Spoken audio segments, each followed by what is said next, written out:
Try to down হিম, তাকে পরাস্ত করার চেষ্টা করো বা তাকে নামানোর চেষ্টা করো অথবা তাকে হারানোর চেষ্টা করো।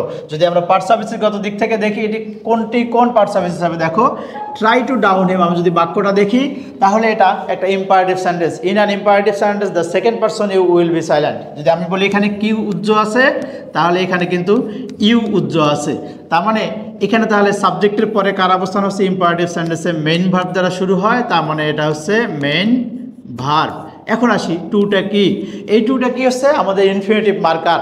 এখন কথা হচ্ছে ইনফিনিটিভ চিহ্ন কি, টু দুই প্রকার হয়। দেখো টু যদি আমি হিম বলি আর বললাম টু গো বললাম, দেখো এই যে টু এর পরে যদি নাউন বা প্রোনাউন থাকে তাহলে সেটাকে আমরা বলবো প্রিপোজিশন টু, আর টু এর পরে যদি ভার্ব থাকে তাহলে সেটাকে আমরা বলবো ইনফিনিটিভ টু। এখন প্রিপোজিশন কখন হবে, প্রিপোজিশন তখন হবে যদি সেই টু এর পরে নাউন বা প্রোনাউন থাকে।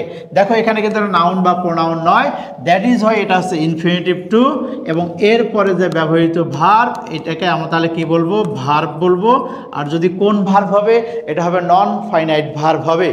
তারপর আমরা আসি হিম, আমরা জানি হি এর অবজেক্টিভ ফর্ম কি, হি, এটার অবজেক্টিভ ফর্ম হচ্ছে হিম, তার মানে এটা কি হচ্ছে আমাদের অবজেক্ট যদি হয় তাহলে নাউন বা প্রোনাউন হবে, তাহলে এটা হচ্ছে আমাদের প্রোনাউন হবে।